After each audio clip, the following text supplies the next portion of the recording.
29 anni fa nasceva l'esperienza della nostra emittente. Telepace nasceva piccolissima con un impianto che forniva un po' di servizio su Chiavari, Lavagna e qualche zona dell'entroterra.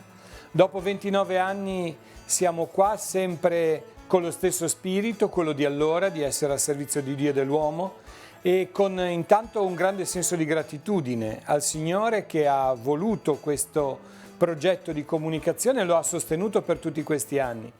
Per le tante persone che ci hanno aiutato, la gratitudine per chi ha collaborato, chi ha sostenuto e sostiene l'emittente.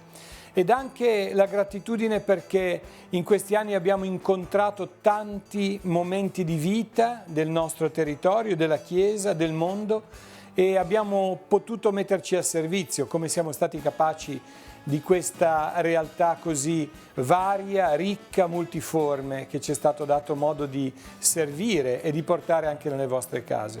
Telepace è nata 29 anni fa con questa telecamera che oggi sa di preistoria.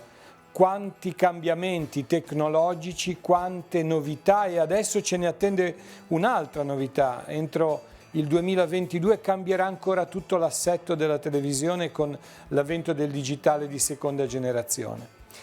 Confidiamo di poter continuare questo servizio grazie al vostro aiuto, a quello che la provvidenza ci darà e che in questi anni ci ha fatto andare avanti, ci ha fatto crescere e diventare quello che adesso voi conoscete e vedete tutti i giorni sul vostro televisore. Vi chiediamo di accompagnarci ancora in questo cammino, di pregare perché il nostro servizio possa essere sempre fedele alla sua ispirazione iniziale, voluta da Monsignor Ferrari nel 1990 e proseguita con i vescovi che la Chiesa di Chiavari ha avuto, Monsignor Careggio ed ora Monsignor Tanasini, e poter continuare con la fedeltà alla chiamata che il Signore ci offrirà in un cammino che è quello della comunicazione, che è cambiato tantissimo e che ci chiede di raccogliere le sfide del momento e di rispondere con la stessa semplicità e disponibilità con la quale 29 anni fa abbiamo iniziato. Grazie a tutti voi.